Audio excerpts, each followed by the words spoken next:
Hello everyone, welcome back to my channel. So today we are going to start this new NCERT textbook. This is your social science textbook. As you can see, the title of your textbook is Exploring Society, India and Beyond. This is the textbook of class 7th. Okay, so as you can see, this is a table of contents. So as you can see, there are five themes, or we can say your book is divided into five themes: theme A, B, C, D and E. Today we are going to focus on the chapter 1 of your theme A. This theme A is the geography part.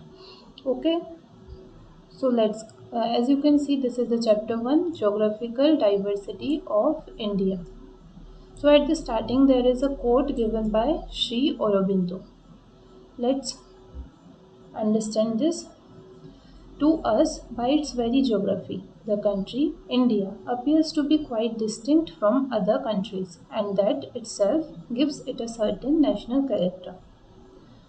To us, हमारे लिए, bye it's very geography, इसके भूगोल का मतलब इसके भूगोल से जो हमारा देश है भारत, वो कैसा अपीयर होता है, काफ़ी भिन्न, काफ़ी डिस्टिंक्ट प्रतीत होता है, काफ़ी डिफरेंट प्रतीत होता है दूसरे कंट्रीज़ के कंपैरिजन में। मतलब हमारा जो देश है भारत, वो इसके भूगोल यानी जो फिज़िकल फीचर्स है उसके हिसाब से काफ़ी भिन्न प्रतीत होता है। और ये जो है, ये जो भिन्नता है, ये जो ज्योग्राफिकल डाइवर्सिटी है, ये हमारे देश को एक नेशनल कैरेक्टर प्रोवाइड करती है, सर्टेन नेशनल कैरेक्टर प्रोवाइड करती है। आपकी बुक में ये एक इमेज दी हुई है, फिगर 1.1। ये जोग फॉल्स है, कर्नाटका में सिचुएटेड है, एक वाटरफॉल है। आप देख रहे होंगे ये प्लेट्यू रीजन है। ये जो वाटरफॉल है कहाँ पे सिचुएटेड है, प्लेट्यू रीजन में सिचुएटेड है। ये जो वाटरफॉल है, इसकी जो पावर है, इसका जिस पावर से, जैसे आप देख रहे हैं ये वाटरफॉल हो रही है, इसकी जो पावर है इससे ये क्या बनाई जाती है, यहाँ पे इलेक्ट्रिसिटी बनाई जाती है। मतलब वाटर की जो पावर है उसको कन्वर्ट किया जाता है किसमें, इलेक्ट्रिसिटी में। और क्योंकि यहाँ पे जो इलेक्ट्रिसिटी है वो वाटर से बनती है, तो इसको हम क्या बोलते हैं, हाइड्रो इलेक्ट्रिसिटी। इसमें जो टर्म है हाइड्रो, इसका मतलब होता है वाटर। अब ये जो इलेक्ट्रिसिटी है वो कैसे बनाई जाती है, यहाँ पे वाटर के फ्लो के हिसाब से टरबाइन फिक्स की जाती है, और वाटर के फ्लो के वजह से वो जो टरबाइन होता है वो रोटेट होता है, और उस टरबाइन की जो रोटेशन है उसको कन्वर्ट की जाती है किसमें, इलेक्ट्रिसिटी में। जिससे क्या बनता है, हमारा इलेक्ट्रिसिटी बनता है। और क्योंकि ये वाटर से बनता है तो इसलिए हम इसको क्या बोलते हैं, हाइड्रो इलेक्ट्रिसिटी। आई होप आपको यहाँ तक चीज़ें समझ में आ गई होंगी। Let's move on to next part. तो हर चैप्टर में, जैसे आपने 6 में भी देखा होगा, चैप्टर के स्टार्टिंग में कुछ बिग क्वेश्चंस होते हैं, जो हम पूरे चैप्टर को जब तक समझते हैं वो बिग क्वेश्चन के आंसर्स हमें मिल चुके होते हैं। तो first big question is what are the key geographical features of India. India के कौन कौन से मेन ज्योग्राफिकल फीचर्स हैं। Second question, how does India's geographical diversity affect our lifes. India के जो अलग अलग जोग्राफिकल डाइवर्सिटी हैं उससे हमारे जीवन पे क्या असर पड़ता है, कैसे ये हमारे लाइफ को अफेक्ट करता है, वो हम इस चैप्टर में समझने वाले हैं। ये जो टू क्वेश्चन हैं इनके आंसर्स हमें चैप्टर के लास्ट तक मिल जाएंगे। सो ये मैंने एक इमेज लगा रखी है ताकि आपको एक बेसिक आइडिया हो जाए कि डिफरेंस क्या होता है प्लेट्यू और माउंटेन के बीच में। तो आप ऐसे जैसे देख रहे होंगे, जो हमारा प्लेट्यू होता है उसका जो टॉप होता है वो लगभग फ्लैट होता है, टेबल लाइक होता है। जैसे आप देखोगे ये टेबल के जैसे लेग्स होते हैं, उसी तरीके से इसका जो स्लोप है वो है। ये लगभग, इसलिए इसको हम लोग टेबल लैंड भी बोलते हैं। इसको क्या बोलते हैं, टेबल लैंड भी बोलते हैं। सॉरी, मैं ये माउस से लिख रही हूँ तो वो राइटिंग थोड़ी ख़राब आ रही है। सो ये हमारा माउंटेन है। माउंटेन में आप देख रहे होंगे, माउंटेन में क्या होता है, हमारी ऐसे टॉप हमारा पॉइंट टाइप टॉप होता है और स्टीप स्लोप्स होती है, ये होता है हमारा माउंटेन। इसमें आप देखोगे जितने भी हैं ऐसे हमारी स्टीप स्लोप है और पॉइंट टाइप का या नैरो टॉप है। In 1984, Rakesh Sharma, the first Indian astronaut to go into space, spoke with the then prime minister of India Indira Gandhi. 1984 में राकेश शर्मा जी, जो कि पहले इंडियन एस्ट्रोनॉट है जो स्पेस में गए हैं, उन्होंने किससे बातचीत की? उस टाइम के जो प्राइम मिनिस्टर थी इंदिरा गांधी जी, उनसे बातचीत की। ये राकेश शर्मा जी की पिक्चर है, ये अभी की है, ये थोड़ी पहले की है। When she asked him, how does India look from space? जब इंदिरा गांधी जी ने राकेश शर्मा जी से पूछा कि इंडिया स्पेस से कैसा दिखाई देता है, तो उन्होंने क्या रिप्लाई दिया? सारे जहां से अच्छा, better than the whole world, पूरे दुनिया से अच्छा। अब ये जो सारे जहां से अच्छा है, ये एक फेमस पोएम का टाइटल है जो अर्ली 20th सेंचुरी में लिखी गई थी। ये अर्ली 20th सेंचुरी की एक फेमस पोएम है जिसकी ये टाइटल है, सारे जहां से अच्छा हिंदुस्तान हमारा। Let's explore. Look at the map of India at the end of this book. अब ये मैप को देखने वाले हैं। What are you able to observe? Recall your lesson on different types of landforms, mountains, plains and plateaus. ये एक activity है जो आपको दी गई है। मैप को हमें देखना है, उसमें हम क्या क्या ऑब्जर्व करने हैं वो बताना है। आपको पहले रिकॉल करना है कि लास्ट ईयर आपने कौन कौन से लैंडफॉर्म्स के बारे में पढ़ा था, माउंटेन्स के बारे में, प्लेन्स के बारे में, प्लेट्यू के बारे में। अब आप मैप में क्या क्या आइडेंटिफाई कर सकते हो वो पे देखना है। अब ये जो मैप में अलग अलग जो कलर्स हैं उसका क्या मतलब है वो देखना है। ये आपका मैप है, ये पॉलिटिकल मैप है, ये फिजिकल मैप है। इसको देख के आपको बताना है कि अलग अलग कलर्स क्या रिप्रेजेंट करते हैं, कौन कौन से इसमें आपको फिजिकल फीचर्स दिख रहे हैं। जैसे कि ये हमारा हिमालय है, ये माउंटेन हो गया, ये प्लेन हो गया, यहाँ पे डेजर्ट, फिर ये हमारा मालवा प्लेट्यू, डेक्कन प्लेट्यू, ये सारे क्या हैं? ये सारे फिजिकल फीचर्स हमें देखने को मिल रहे हैं। ये कोस्ट हो गया, ईस्टर्न कोस्ट, वेस्टर्न कोस्ट, ये सारे फिजिकल फीचर्स हमें यहाँ पे देखने को मिल रहे हैं। Next, as you go through this chapter, remember to refer periodically to the physical map. जैसे जैसे हम चैप्टर में आगे बढ़ेंगे, बार बार हम फिजिकल मैप को देखेंगे ताकि हमको चीज़ें अच्छे से समझ में आएँ। India is the 7th largest country in the world. ये एक फैक्ट दिया हुआ है। इंडिया कौन सा है? इंडिया 7वें नंबर पे आता है। 7th लार्जेस्ट कंट्री है किसका? वर्ल्ड का। अलोंग विथ इट्स, और ये क्या है? पार्ट ऑफ एशिया है। India is the 7th largest country in the world. World का ये 7th लार्जेस्ट कंट्री है और एशिया का एक पार्ट है। Along with its neighbours, Pakistan, Bangladesh, Nepal, Bhutan, Sri Lanka and Myanmar, it forms the region known as the Indian subcontinent. ये India, ये हमारा देश इंडिया प्लस इसके जो नेबर्स हैं, इसके जो नेबर्स हैं ये क्या बनाते हैं? नेबर्स कौन कौन से? पाकिस्तान, बांग्लादेश, नेपाल, भूटान, श्रीलंका एंड म्यांमार, ये एक रीजन बनाते हैं जिनको बोला जाता है इंडियन सब कॉन्टिनेंट। अभी जो इंडियन सब कॉन्टिनेंट है, इस रीजन को इंडियन सब कॉन्टिनेंट क्यों कहा जाता है? क्योंकि ये एक कॉन्टिनेंट एशिया का पार्ट है। Often for the purpose of discussion, we refer to 5 regions: the Great Mountain Zone, the plains of the Ganga and the Indus, the desert region, the Southern Peninsula and the islands. Discussions के purpose से हम आमतौर पर 5 regions के बारे में बात करते हैं। पहला रीजन है great mountain zone, the plains of the Ganga and the Indus, the desert region, the southern peninsula and the island. इसको थोड़ा हम मैप में भी देख लेते हैं। ग्रेट माउंटेन जोन, ये जो हमारा, let's zoom it for you, ये जो है, ये वाला जो पूरा रीजन है, ये हमारा क्या है? ये पूरा रीजन, ये माउंटेन रीजन है। फिर हमने किसके बारे में बात की थी? हमने बात की थी the plains of Ganga and the Indus. ये जो गंगा और इंडस, ये हो गया इंडस और ये गंगा, ये क्या हो गया हमारा? ये डेजर्ट वाला पोर्शन को छोड़ के इतना, ये क्या हो गया हमारा? Plain region. Then comes the southern peninsula, ये वाला रीजन हमारा सदर्न पेनिनसुला है।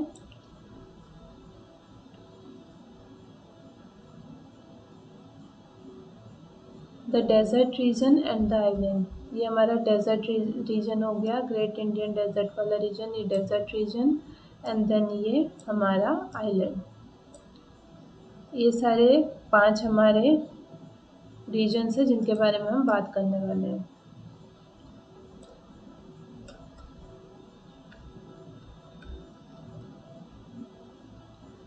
In this chapter, we will fly over these zones, providing you with a bird's eye view of these features and offering glimpses of what things look like in close up at some of these places.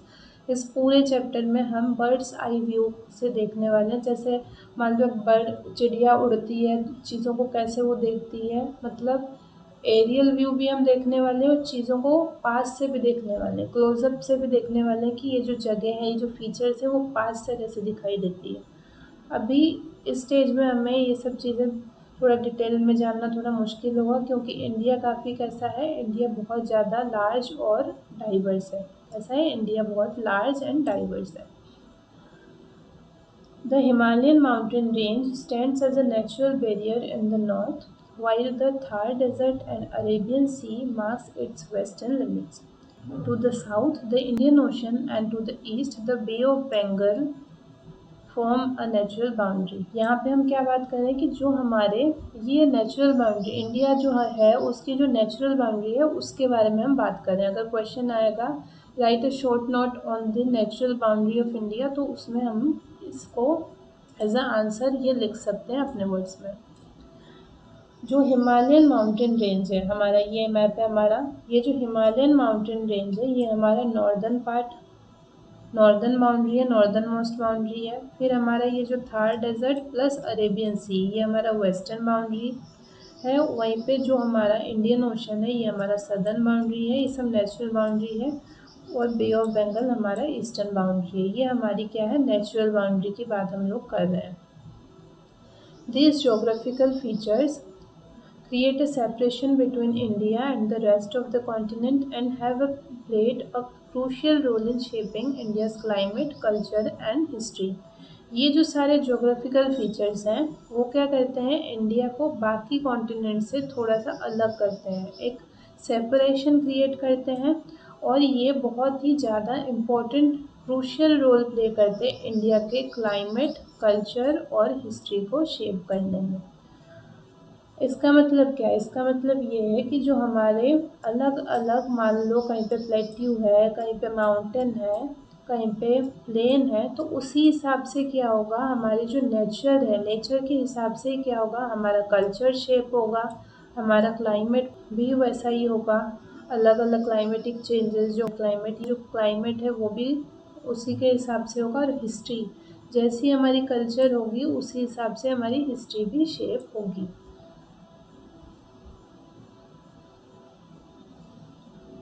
Let's explore.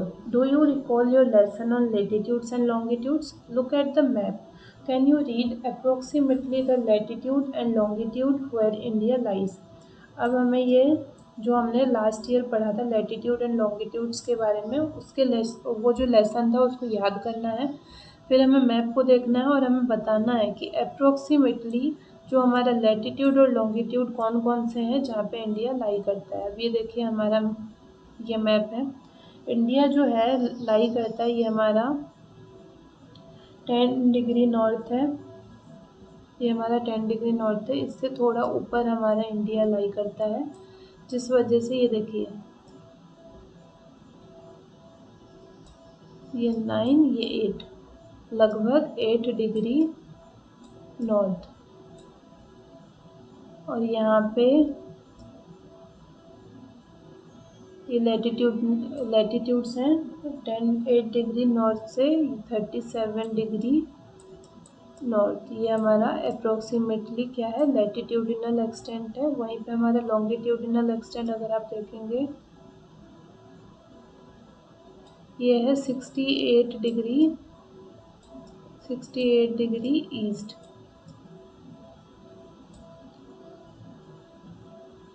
68 degree east से लेकर 97 degree east. तो अगर हमें कोई पूछेगा कि हमारा जो लैटिट्यूड और लॉन्गिट्यूड कौन कौन से हैं जिसके बीच में इंडिया लाई करता है, then answer will be 8 degree north to 37 degree north and longitudinal extent will be 68 degree east to 97 degree east. अब हमें जो अलग अलग फिजिकल फीचर्स हैं उनको इंडिया के फिजिकल मैप में मार्क करना है। आइडेंटिफाई करना है। ये हमारा ग्रेट इंडियन डेजर्ट हो गया, ये हिमालय रीजन हो गया, फिर हमारा ये प्लेट्यू रीजन हो गया, ये कोस्टल रीजन हो गया, ये हमारा आइलैंड रीजन हो गया। Let us now journey together from the Himalayas to the islands in the Indian Ocean and onward to the east of India. चलो अब हम अपनी जो जर्नी है उसको साथ में हिमालय से लेकर आइलैंड तक और ईस्ट इंडिया तक, जो इंडिया का ईस्ट है वहाँ तक लेके चलते हैं। The diverse colors on the map already give us a sense of the geographical diversity. जो हमारा डाइवर्स कलर यहाँ पे यूज़ हुआ है मैप में, कहीं पे येलो, कहीं पे ग्रीन, कहीं पे ब्राउन, इससे क्या है हमें पहले से ही थोड़ा सा आइडिया लग जाता है हमारे जोग्राफिकल डाइवर्सिटी के बारे में। अब हमें क्या करना है, अपने आप को जो मैप का जो लेजेंड है उससे क्या करना है, फेमिलराइज करना है। और हमें ये पता होना चाहिए कि जो डिफरेंट कलर्स हैं, जो हमें यहाँ पे डिफरेंट कलर्स दिखाए गए हैं, ये क्या इंडिकेट करते हैं, ये एल्टीट्यूड इंडिकेट करते हैं। एल्टीट्यूड क्या होता है, एल्टीट्यूड होता है height from the sea level. Height from the sea level, ये मान लो ये हमारा सी है, ये यहाँ पे मान लो कोई प्लेस है, तो इसका जो एल्टीट्यूड होगा क्या होगा, ये होगा height from the sea level. The Himalayas, look at the length of the Himalayan range on the map. It is like a massive wall from the legend. Can you guess the altitude at different points of the Himalayas? अब देखिए ये जो हमारा Himalayan range है, Himalayan range की जो length है वो काफ़ी ज़्यादा है, यहाँ से लेकर यहाँ तक ये हमारा हिमालयन रेंज का क्या है, लेंथ है। ये हमें एक मैसिव वॉल, बहुत विशाल दीवार की तरह फील होता है। जब हम इसको देखते हैं तो हमें ऐसा लगता है कि हम नेचुरल वॉल है, नेचुरल मैसिव वॉल है, जो हमारे एक नेचुरल बाउंड्री की तरह खड़ी है। कहाँ पे, हमारे इंडिया के मैप में अगर हम देखते हैं तो ये हमें एक मैसिव वॉल की तरह दिखाई देती है। ये हमारी दो इमेजेस दी हुई हैं, सैटेलाइट इमेजेस हैं, किसकी, हिमालयन रेंज की। अब ये जो लेंथ है कितनी है हमारी हिमालयन रेंज की, अराउंड 2500 किलोमीटर। ये हमें याद होनी चाहिए, जो हमारी हिमालयन रेंज है उसकी लेंथ कितनी है, 2500 किलोमीटर। लेट्स रिमेंबर, ये हमें कुछ चीज़ें याद रखनी है। The Himalaya seem to touch the sky, जो हिमालय है वो ऐसा फील होता है जैसे कि आसमान छू रहा है। In fact many of its peaks are over 8000 metres in height. इसके काफ़ी सारे जो पीक्स हैं, काफ़ी सारी जो चोटियाँ हैं हमारे हिमालय की, वो 8000 मीटर से भी ज़्यादा हाइट में है। और टुगेदर इन सबको मिला के हम क्या बोलते हैं, इनको 8,000ers भी इनको बोला जाता है। इसको they are also called as 8,000ers। This mountain range stretches across 6 countries in Asia. जो हमारा माउंटेन रेंज है, कौन सा, हिमालयन माउंटेन रेंज, ये 6 कंट्रीज़ के अक्रॉस फैला हुआ है, इंडिया, नेपाल, भूटान, चाइना, पाकिस्तान और अफ़गानिस्तान। हम इसे मैप में भी समझ लेते हैं। ये मैंने साइड बाय साइड पॉलिटिकल और फिजिकल मैप लगाया हुआ है। जैसे आप देखेंगे ये हमारा हिमालयन रीजन है, ये पहले हमारा इंडिया हो गया, कंट्री अगर देखें हम, पहला country India, then Afghanistan, Pakistan, this are 3। बाकी 3 है चाइना, नेपाल, भूटान। ये हमारे 6 कंट्रीज़ में फैला हुआ है, Afghanistan, Pakistan, India, China, Nepal and Bhutan. ये 6 कंट्रीज़ हैं जिनमें हमारा जो हिमालयन रेंज है वो सिचुएटेड है या फैला हुआ है। In the summer, the snow on the mountains melts and feeds major rivers such as the Ganga, Indus and Brahmaputra. Summer में क्या होता है, जो माउंटेन्स हैं उसमें जो स्नो है, जो बर्फ़ है, वो क्या होती है, पिघल जाती है। और ये किसको पानी प्रोवाइड करती हैं, बड़े बड़े जो रिवर्स हैं जैसे कि गंगा, इंडस, ब्रह्मपुत्र, ये जो मेजर रिवर्स हैं इनको ये वाटर प्रोवाइड करती है। अब ये जो रिवर्स है और इनके जो ट्रिब्यूटरीज़ हैं वो क्या करते हैं, हमें वाटर प्रोवाइड करते हैं ड्रिंकिंग के लिए, पीने के लिए, फार्मिंग के लिए, इंडस्ट्रियल यूज़ के लिए। और जिसके वजह से क्या होता है, hundreds of millions of peoples के क्या है, जो ज़िंदगी है वो कनेक्टेड है किससे, वाटर से, या हमारे जो रिवर्स हैं उनसे। अब हम ये समझ लेते हैं ट्रिब्यूटरी क्या होती है। जैसे कि हम मान लेते हैं ये हमारी मेन रिवर है। कौन सी रिवर है? Ganga river.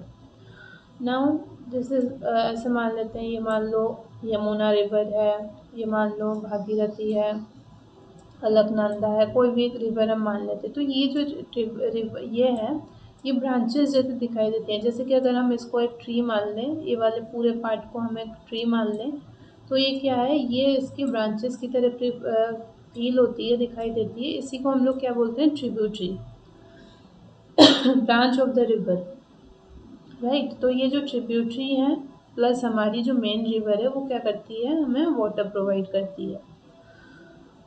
Hence the Himalayas are sometimes called the water tower of Asia. इसी वजह से जो हिमालय है, कभी कभार हम इसको वाटर टावर ऑफ एशिया के नाम से भी जानते हैं।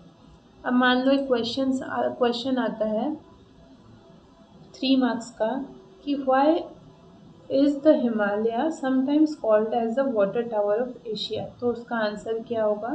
उसका आंसर होगा ये। इसको आप अपने वर्ड्स में लिख सकते हैं कि हमारी हिमालयस को क्यों वाटर टावर ऑफ एशिया कहा जाता है। Because the snow of the mountains melts during summer and it feeds major rivers such as Ganga, Indus and Brahmaputra, and these rivers and their tributaries provide water for drinking, farming and industrial use. Right, ये हमारा answer हो सकता है। मैंने रफली बोला है, अब इसको अच्छे से लिख सकते हैं। The Himalayas are also important to many cultures and belief systems. जो हिमालय है वो बहुत सारे कल्चर्स और बिलीफ सिस्टम्स, बिलीफ सिस्टम्स मतलब जैसे हमारा हिंदुज़म हो गया, हमारा बुद्धिज़्म हो गया, क्रिश्चियनिटी हो गया, तो काफ़ी सारे अलग अलग कल्चर्स, अलग अलग संस्कृतियाँ प्लस बिलीफ सिस्टम्स के लिए ये काफ़ी ज़्यादा इम्पोर्टेंट रीज़न है। माउंटेन्स जो है, हमारे जो पर्वत हैं, जो हमारे पहाड़ हैं, इनको पहले से ही सेक्रेड माना जाता है। सेक्रेड मतलब पवित्र माना जाता है। और टेम्पल्स और मोनेस्ट्रीज जो है, काफ़ी सारे जो मठ हैं, टेम्पल्स हैं, ये इनके आसपास क्या हुई हैं? बनाई गई हैं, बिल्ड की हुई गई हैं। और क्योंकि वहाँ पे टेम्पल्स हैं, मोनेस्ट्रीज हैं, तो काफ़ी सारे जो मंक्स हैं, स्पिरिचुअल सीकर्स हैं, जो हमारे भिक्षु हैं, संत हैं, वो सारे जो हैं वो क्या है? पूरे दुनिया से यहाँ पे क्यों आते हैं? प्रे करने के लिए और मेडिटेट करने के लिए। Don't miss out. The Bhagirathi river, a major tributary of the Ganga, originates from Gomukh in Uttarakhand. It is the edge of the Gangotri glacier. Bhagirathi river जो है एक मेजर ट्रिब्यूटरी है किसका? गंगा रिवर का। और ये ओरिजिनेट कहाँ पे होता है? गोमुख से। अब ये जो गोमुख है, गौ का मतलब है काउ एंड मुख का मतलब है माउथ, इसलिए इसका मतलब क्या है? Cows mouth. ये कहाँ पे सिचुएटेड है? उत्तराखंड में।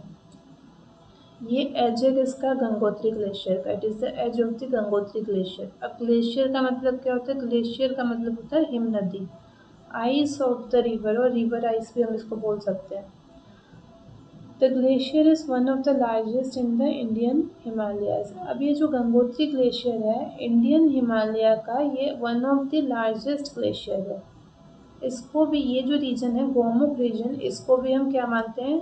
इसको सेक्रेड माना जाता है। और बहुत सारे जो पिलग्रिम्स हैं, पिलग्रिम्स मतलब श्रद्धालु, जो पिलग्रिमेज करने जाते हैं ना, यात्रा, तीर्थ यात्रा करने जाते हैं, वो सारे श्रद्धालु।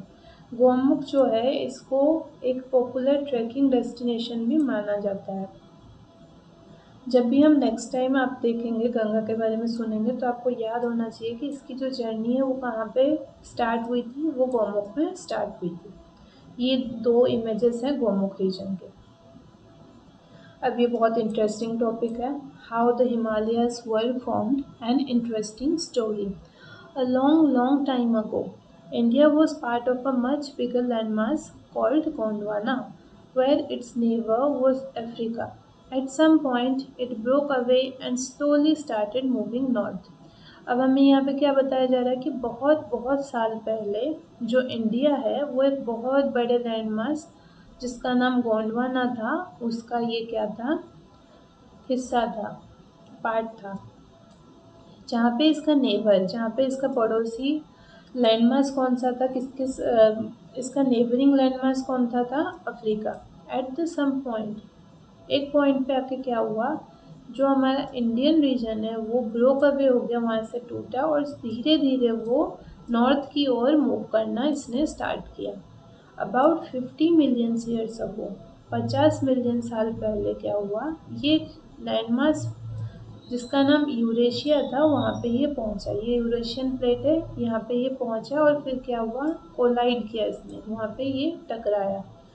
जैसे ही इंडिया ने यूरेशिया के अगेंस्ट पुश करना स्टार्ट किया तो वहाँ पे जो लैंड थी वो क्या हुई, क्रम्पल अप हुई, वहाँ पे जो लैंड है वो कलेक्ट हुई और फिर वो वहाँ पे क्या हुआ, वो रोज होना स्टार्ट हुई, जिसके वजह से वहाँ पे रिंकल्स फॉर्म होना स्टार्ट किया। अभी हम आप वीडियो के मदद से भी समझेंगे।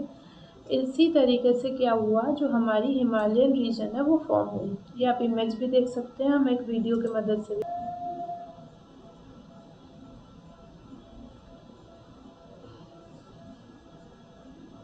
ये आप जैसे देख सकते हैं, ये एक बड़ा लैंडमास था।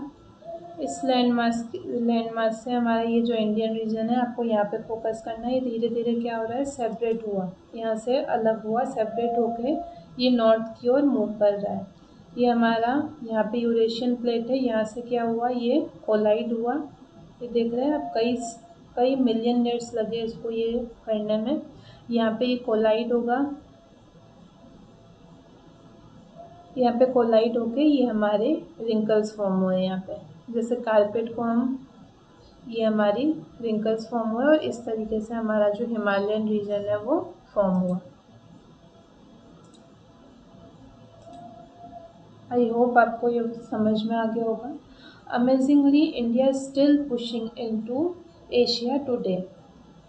आश्चर्यजनक बात ये है कि ये जो हमारा देश है इंडिया, वो अभी भी क्या है, यूरेशियन प्लेट में अभी भी धीरे धीरे पुश कर रहा है। लगभग 5 सेंटीमीटर हर एक साल क्या करता है, ये पुश करता है, यूरेशियन प्लेट में अपने आप को पुश करता है। ये जो है हमारी हेयर ग्रोथ से भी काफ़ी ज़्यादा स्लो है, मतलब जिस रेट से हमारी हेयर ग्रो करती है उससे भी ज़्यादा स्लोअर है इसका ग्रोथ। इसका मतलब ये कि हर साल हमारा जो हिमालय है, धीरे धीरे इसकी जो हाइट है वो बढ़ रही है, टॉलर हो रही है। Just a tiny bit each year, मतलब बहुत कम ग्रोथ हो रहा है हर साल, लगभग 5 मिलीमीटर से इसकी ग्रोथ जो है, इसकी जो हाइट है वो इंक्रीज हो रही है। इसका मतलब क्या है, लगभग अगर हम 1000 साल देखें तो 1000 ईयर्स में ये कितना ग्रो कर जाएगा, लगभग 5 मीटर्स इसकी हाइट इंक्रीज हो जाएगी। ये हमारी जो यूरेशियन प्लेट में टकराने की वजह से ये जो स्ट्रक्चर है, फोल्डेड स्ट्रक्चर हमारी फॉर्म हुई है, folded layers of Himalayan rock.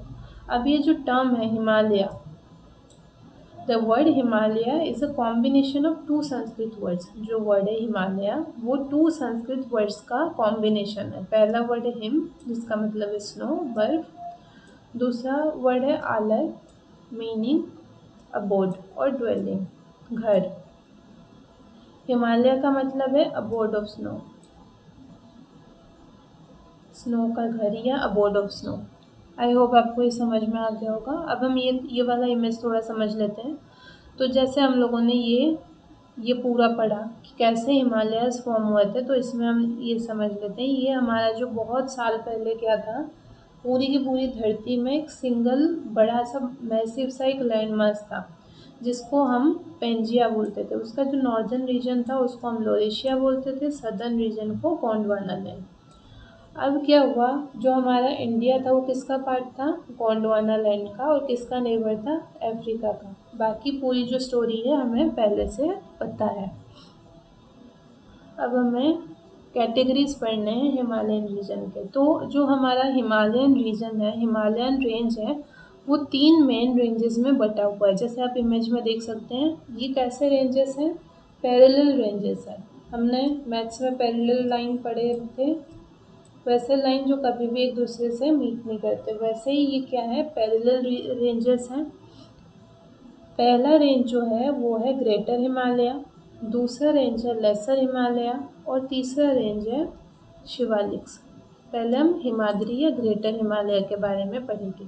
जो हमारा ग्रेटर हिमालय है वो कैसा है, हाईएस्ट माउंटेन रेंज है, और ये मोस्ट रग्ड है। मोस्ट रग्ड मतलब इरेगुलर पार्ट है, मतलब यहाँ पे कहीं पे बहुत बड़े बड़े चोटियाँ मिलेंगे, यहाँ पे कहीं यहाँ पे जो लैंडमार्क्स है वो कैसे मिलेंगे आपको, इरेगुलर मिलेंगे, आपको एक जैसे नहीं मिलेंगे।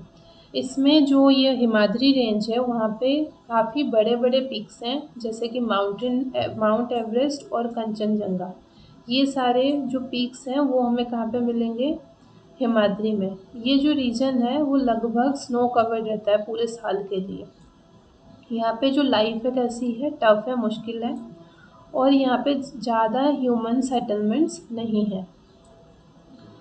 The Himachal, the lower Himalayas, ये जो लेसर हिमालयन रीजन है इसको हम हिमाचल भी बोलते हैं। Himachal, the lower Himalayas lie south of the greater Himalayas and have a more moderate climate allowing rich biodiversity and human habitation.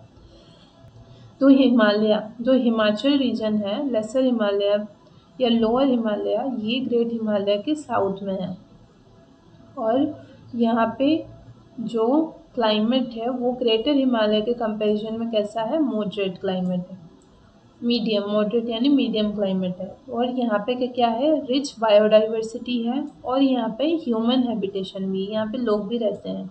जो पॉपुलर हिल स्टेशंस हैं जैसे कि नैनीताल जो उत्तराखंड में है, दार्जिलिंग जो वेस्ट बंगाल में है, शिमला जो हिमाचल प्रदेश में है, और मसूरी जो उत्तराखंड में है, ये सारे जो पॉपुलर हिल स्टेशंस हैं वो कहाँ पे लोकेटेड है, हमारा हिमाचल रीजन है वहाँ पे लोकेटेड है। शिवालिक हिल्स, ये जो हमारा लेसर हिमालय के साउथ में है शिवालिक हिल्स, इसको हम आउटर हिमालयस के नाम से भी जानते हैं।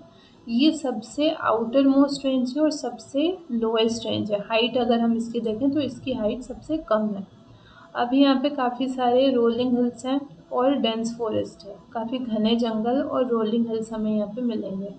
अब इसके जो फुट हिल्स है यहाँ पे बहुत ज़्यादा रिच वाइल्ड लाइफ है, और ये ट्रांजिशन जोन की तरह सर्व करता है हिमालय और गंगेटिक प्लेन्स के। अगर हम देखेंगे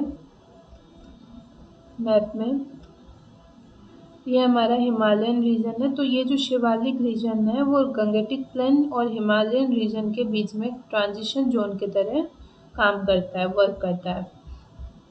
आई होप आपको यहाँ तक समझ में आ गया होगा। Can you locate the names of the states in different parts of the Himalayas? Take the help of both the physical and political maps for this exercise. हमें देखने कौन कौन से स्टेट्स में हिमालय जो है वो सिचुएटेड है इंडिया में। तो हम यहाँ से देख सकते हैं, ये हो गया हमारा Ladakh, Jammu and Kashmir, let's zoom it. ये हमारा Leh Ladakh region, Jammu and Kashmir, Himachal Pradesh, Uttarakhand region, then ये सिक्किम रीजन, देन अरुणाचल प्रदेश। ये सारे स्टेट्स हमारा लद्दाख, जम्मू एंड कश्मीर, हिमाचल प्रदेश, उत्तराखंड, सिक्किम, और ये हमारा अरुणाचल प्रदेश। ये सारे स्टेट हैं जो हिमाचल प्रदेश में सिचुएटेड है, जो हमारे हिमालयस में सिचुएटेड है। Don't miss out. The traditional house construction methods in the western Himalayan region is known as Kathpuni or Dhajji Dewari style of houses. ये जो हमारा वेस्टर्न हिमालयन रीजन है, यहाँ पे जो ट्रेडिशनल हाउस कंस्ट्रक्शन मेथड है उसको काटकुनी या धज्जी देवारी स्टाइल ऑफ हाउसेस भी बोला जाता है। ये जो स्टाइल है इसमें स्टोन, लोकल जो स्टोन हमें मिलते हैं या वुड मिलते हैं, इनको यूज़ किया जाता है। ऐसे हाउस के कंस्ट्रक्शन के लिए क्या क्या यूज़ किया जाता है, लोकल स्टोन और वुड यूज़ किए जाते हैं, जिससे कि ना सिर्फ जो हाउस है वो वार्म रहता है, गर्म रहता है, बल्कि माइल्ड अर्थक्वेक के टाइम घर को ज़्यादा डैमेज भी नहीं होता। Don't miss out. The Great Himalayan National Park in Himachal Pradesh has a wide diversity of flora and fauna. जो हमारा ग्रेट हिमालयन नेशनल पार्क है हिमाचल प्रदेश में, उसमें बहुत सारे वाइड डाइवर्सिटी है फ्लोरा और फौना के, मतलब पेड़ पौधे और जीव जंतु की बहुत अच्छी खासी डाइवर्सिटी है। कहाँ पे? ग्रेट हिमालयन नेशनल पार्क, जो कि हिमाचल प्रदेश में सिचुएटेड है। अब ये जो पार्क है इसको वर्ल्ड हेरिटेज साइट डिक्लेयर किया गया है यूनेस्को के द्वारा। The biodiversity of the park is being preserved by the government as well as the village communities that live inside the park. अब ये जो बायोडाइवर्सिटी है, बायोडाइवर्सिटी मीन्स वहाँ पे जो डाइवर्सिटी है फ्लोरा और फोना का, उसको प्रिजर्व, उसको सुरक्षित रखा जा रहा है किसके द्वारा? हमारा जो सरकार है, गवर्नमेंट, और वहाँ की जो विलेज कम्युनिटी है जो वहाँ पे पार्क के अंदर रहती हैं, वो दोनों मिला के, सरकार और विलेज कम्युनिटी मिला के वहाँ के जो बायोडाइवर्सिटी है पार्क के, उसको वो क्या कर रहे हैं? प्रिजर्व कर रहे हैं। ये कुछ इमेजेस हैं। ये हमारी great Himalayan national park conservation area की इमेज है। ये एक बर्ड है, हिमालयन मोनाल, मेल बर्ड है ये। फिर ये मोनेस्ट्री है, लद्दाख में सिचुएटेड एक मोनेस्ट्री है। बियास रिवर है, ये वाली इमेज हमारी बियास रिवर हिमाचल प्रदेश में सिचुएटेड है, बियास रिवर की इमेज है। ये स्नो लेपर्ड की इमेज है। फिर ये जो लोकल मार्केट है हिमालयस में, वहाँ पे जो लोकल चीज़ें जो प्रोड्यूस है वो उसको डिस्प्ले किया गया है। फिर ये हमारी एक ट्री है रोडोडेंड्रन नाम से, जिससे कि इसकी जो ट्री की जो फ्लावर्स है, जो आपको रेड कलर की फ्लावर दिखाई दे रही है, इस फ्लावर को यहाँ के लोग शरबत बनाने में भी यूज़ करते हैं। ये रोडोडेंड्रन ट्री का जो फ्लावर है उसको। अब हम नेक्स्ट टॉपिक में आ चुके हैं, the cold desert of India. The word desert immediately evokes an image of a hot place. जैसे ही हम डेजर्ट वर्ड सुनते हैं, हमारे दिमाग में गर्म जगह की क्या होती है कि इमेज फॉर्म हो जाती है। लेकिन however there are also cold desert, लेकिन कोल्ड डेजर्ट भी होते हैं जो, और हमारे इंडिया में भी एक कोल्ड डेजर्ट सिचुएटेड है। Ladakh is a cold desert where winter temperature drop below -30 degree Celsius. Ladakh एक कोल्ड डेजर्ट है जो हमारे इंडिया में सिचुएटेड है, जहाँ पे जो विंटर टेम्परेचर है, सर्दियों के टाइम यहाँ पे जो टेम्परेचर है वो -30 डिग्री सेल्सियस से भी नीचे पहुँच जाता है। यहाँ पे जो रेनफॉल है, यहाँ पे बारिश काफ़ी कम होती है। There is a very little rainfall and the landscape is rugged with rocky terrain, deep valleys and lakes such as Pangong Tso। जो यहाँ पे लैंडस्केप है वो रग्ड है, इरेगुलर है, विथ रॉकी टेरेन, पथरीला टेरेन है, यहाँ पे ऊबड़ खाबड़ ज़मीन है, काफ़ी डीप वैली है, कहीं पे डीप वैली है, कहीं पे लेक है। और लेक कैसे? लेक पेंगोंग सो के तरह काफ़ी सारे लेक्स यहाँ पे हैं। अब ये जो पेंगोंग सो का जो सो है उसका मतलब है lake. The terrain here resembles that of a moon. जो यहाँ पे जो ज़मीन है, जो हम यहाँ की जो टोपोग्राफी है, वो मून की जो टोपोग्राफी है उसको रिजेंबल करती है। जैसे मून का जो सरफेस है उसी के सरफेस को ये रिजेंबल करती है, काफ़ी सिमिलर है, जिसके वजह से इस रीजन को मून लैंड भी कहा जाता है। Geologists explain the formation of this terrain, as we saw earlier, by the fact that the mountains were folded when the Indian landmass collided with Eurasia.